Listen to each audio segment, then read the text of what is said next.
Kejaksaan Tinggi Aceh menerima penghargaan dari Indonesia Health Officer atau IHO dalam rangka kegiatan Adiaksa Peduli Stunting. Penyerahan penghargaan tersebut diserahkan langsung dari IHO Wilayah Aceh yang diwakili oleh Dewan Pengawas IHO Aceh Samsul Rizal.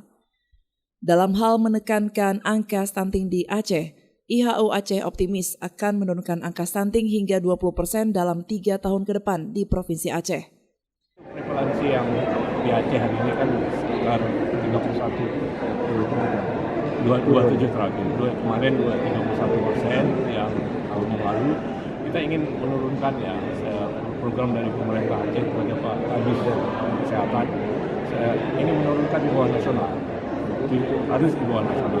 Dan ini memang program tahun ini kalau banyak lagi instansi terlibat, saya yakin ya, ini 20% akan kita capai dalam 3 tahun ke depan.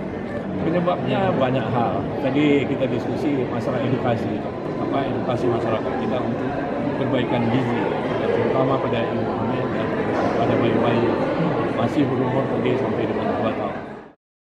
Kepala Kejati Aceh Bambang Bakhtiar mengatakan aksi ini dilakukan mengingat tingginya angka stunting di Aceh beberapa waktu lalu. Kolaborasi dengan berbagai pihak di Aceh pun dilakukan, seperti Organisasi Profesi Ikatan Dokter Indonesia, Ikatan Bidan Indonesia, perguruan tinggi hingga perbankan.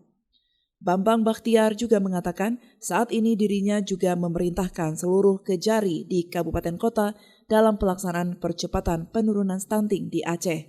Berawal kami mendengar beberapa pemberitaan tentang masalah stunting di Aceh, kemudian kami juga memperoleh data yang akurat bahwa Aceh ini masuk kategori stunting peringkat ketiga seluruh Indonesia. Ternyata di Aceh Utara dan Aceh Timur.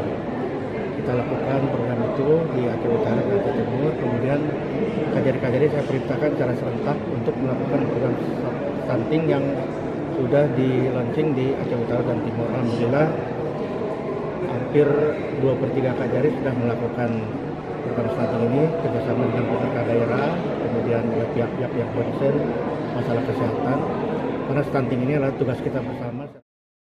Dari Banda Aceh, Lala Nurmala melaporkan untuk Puja TV Aceh.